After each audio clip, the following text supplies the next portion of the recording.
Have you ever found yourself scrolling through property listings in Japan and thinking, that actually looks pretty affordable, but the asking price is almost never what you actually end up paying? Today, I want to show you exactly how I think before I decide whether a property is worth pursuing, because I believe having a framework is much better than buying with emotion.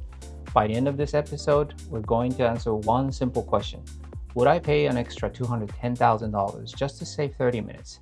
Let's find out.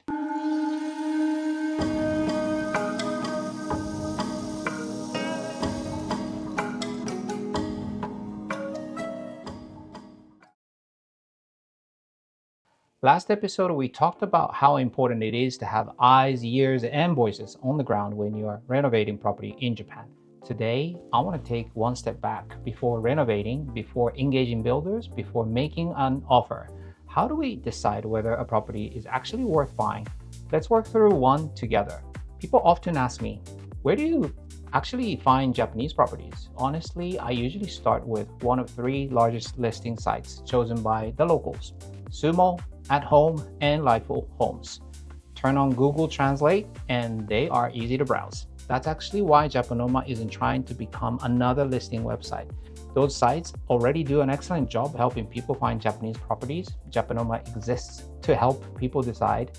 They are two very different things. All right, let's have a look. So this is a genuine listing that's live today. I'll blur the information because this isn't about promoting one particular property. It's simply a real example. This one looks interesting. Over 400 square meters of land, about 100 square meter house.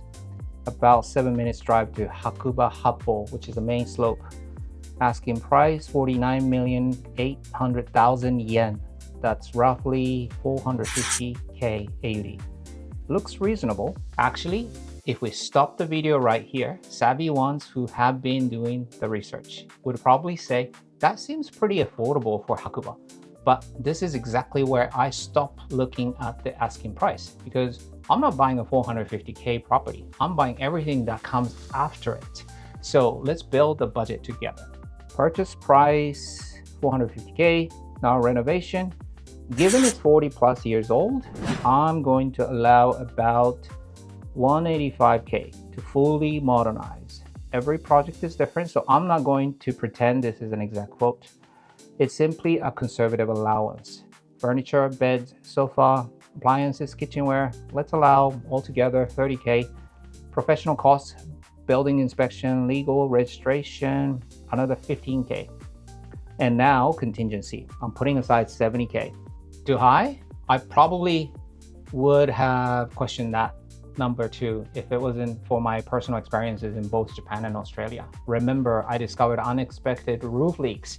Those experiences taught me contingency isn't there because I expect problems. It's because life surprises you. If I don't spend it, fantastic, but if I do, it's an inconvenience, not a financial emergency. So I'm keeping that full $70,000 in the budget. All right, let's total everything up. Approximately 750k. Interesting. So 3 minutes ago, I was looking at a 450k property. Now I'm making a 750k lifestyle decision. Now, before we talk about annual ownership costs, there's something we probably need to address, because I can almost hear some of you thinking, hang on, wasn't Hakuba Japan's #1 property value increase due to its 33% jump versus prior year? Yes, you're correct. It was according to the official government land price survey data comparison of 2026 versus prior year. 33% up is an incredible run. Now, if I wanted to make this look like an investment video, this is probably where I should stop. I'll tell you how much people have made. I'll tell you why Hakuba is booming, and I'll probably make buying today feel urgent. But that's actually not JapanoMa. Because the truth is, I genuinely have no idea what Hakuba prices will do over the next 10 years. Does anybody? Could they keep growing? Absolutely. In fact, when I visited the past May, there were so much construction of new buildings going on. It was definitely booming. Could they slow down? Potentially. Could they even go backwards for a few years? That's possible too. So rather than relying on future capital growth, I choose to ignore it completely in today's exercise. If it continues, fantastic. I'll happily be wrong. But if it doesn't, I still want today's decision to make a complete sense. We're not trying to predict the future. We're trying to make good decisions even when the future is uncertain, with cost of living, housing, affordability, not to mention international geopolitical volatility. All right, so if I'm not relying on future capital growth, what does it actually cost to own a place like this every year? Let's build another simple budget. Property tax, I'm going to allow $2,000 a year. Just remember, that's based on the local government's assessed tax value, property value, not simply the purchase price times 1.4% fixed asset tax ratio. But let's not get bogged down. Insurance, around $1,000. Now, that might actually surprise some Aussies. Japan has a government-backed earthquake insurance system working alongside private insurers. So residential insurance is generally much cheaper than Australia, but well covered. Snow clearing, let's allow $4,000. Utilities, heating, electricity, water, internet, around $5K. Routine maintenance, things wear out, things need servicing, let's allow $4K. And I'd still keep another $4K for little repairs that inevitably pop up over the years. So all up, I'm budgeting around $20K every year. Could it be less? Absolutely. Could it be more? Possibly. But I'd rather be budgeting conservatively and be pleasantly surprised later. Now, the obvious question, can rental income help offset some of those ownership costs? Rather than questioning and guessing, let's check what it will cost per night for 4 guests in January 2027. Let's open up my go-to booking.com and Airbnb, and I would want bathrooms in my room. No longer a student, so not doing hostel-like lodges. So here's one, $550, cozy. Another one, $700. Here's one, $950, $1,400. Oh, and some premium chalets, beautiful views, beautiful furniture, but over $2,500 a night. Interesting. That's quite a range. Now, could I charge $1,200? Maybe. Could I charge $1,800? Possibly, if the demand is really high. But instead, I always ask myself, if I deliberately underestimate the income, does this still make sense? So I'm going to use $800 per night. That's towards the lower end of what's available today. Now let's think about occupancy. Winter, from the beginning of December through to the end of March, is roughly 120 nights. I'm not assuming full occupancy. There'll be guest changeovers, cleaning days, the occasional maintenance days, and hopefully my own family is enjoying the house as well. So I'm simply going to budget 50 booked nights. Let's do the math, $40,000. Now let's look at the green season as well. Outside winter, there are roughly 240 nights. Again, I'm keeping this conservative. Let's assume 40 booked nights.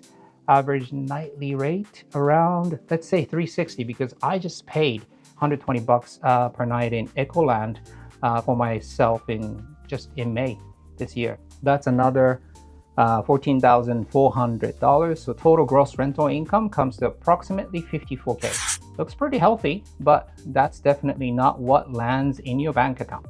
Let's deduct the operating costs: property management, cleaning and linen, booking platform fees, guest communication, consumables, ongoing maintenance. All up, operating costs around $29K. Deducted from gross rental around $54K, leaving approximately $25,000. And to be really clear, I don't think of that as profit. I think of it as money helping reduce the cost of owning a holiday home that my family genuinely enjoys using. In this conservative scenario, rental income more than covers the annual ownership costs. That's encouraging, but remember, we've still tied up $750K of capital. So far, this Hakuba property is actually starting to make sense. But before I convince myself, I always check out the alternatives, because the most expensive mistake you can make is falling in love with the first property you see. Let's see what else we can find. Let's keep scrolling. The one catches my eye. It is in Omachi, which I also visited, and great local vibes. Still close enough that we could ski Hakuba, but it's about 35 minutes from Hakuba Happo driving. Straight away, I noticed the house is newer, less than 20 years old. The block is bigger and it's quite a bit cheaper. Interesting. Now, this is where I think some buyers accidentally become emotional. They see the cheaper price for the value and immediately think this must be the better deal. Maybe, maybe not. Let's run exactly the same framework instead. Purchase price 270K, renovation, the house is in better condition, so I'm going to allow around 150K because I still want brand new kitchens and bathrooms and brand new walls. Furniture, same assumption, 30K. Professional costs, 15K. And contingency, still leaving the same 70K because plumbing, electrical, or drainage uncertainty doesn't care where the property is located. So my personal leak lessons learned still apply. Let's total it up. Approximately 540K. Interesting. That's about 210K less than the Hakuba property. Now let's do a quick sense check because labor is genuinely cheaper should be in Omachi, and it's not right in the middle of a premium resort. I'm also expecting annual ownership costs to be lower. Property tax, insurance, snow clearing, utilities, maintenance, repairs, all up, I'd budget around 15K a year. Now, let's put them next to each other. Hakuba, total project 750K, annual ownership around 20K. Omachi, total project 540K, annual ownership around 15K. Difference about 210K upfront and roughly 5K every year. Now we're finally asking the right question. Not which house is better, but what am I actually buying for another 210K? Because it isn't another bedroom or a newer kitchen. What you're really buying is location. You're buying convenience. You're buying time instead of a 35 minutes drive. You are 7 minutes from Happo. You can head back for lunch. The kids can have a rest in the afternoon, close trip into the International Field Village for dinner. And if you decide to rent it out, you're also buying stronger demand from all over the world. That's what the 210K is buying, not the house, the lifestyle. So which one would you buy? Some families will happily spend the extra 210K because every hour on holiday is precious. Others will say, you know what? I'd rather keep that 210K invested, drive a little further, and enjoy more of the local vibes. I think both decisions are completely valid because they are optimizing for different lifestyles, not different investment returns. That's the key difference. That's exactly why JapanoMa isn't a buyer's agent. Buyer's agents help you buy. We help you decide whether buying is the right decision in the first place. Sometimes that means moving forward. Sometimes it means waiting. And sometimes the best decision is not buying at all because confidence doesn't come from someone else saying, trust me. It comes from understanding the trade-offs yourself. So one thing to take away, the asking price is only the beginning. The real decision starts when you weigh renovation, ownership, risk, and the lifestyle you actually want. That's what JapanoMa does, not tell you what to buy, but help you make the decision with confidence. Next episode, we'll fast forward these same two homes by 10 years and reveal what they really cost to own. If you'd value and experience second opinion before making a decision like this, join the JapanoMa community.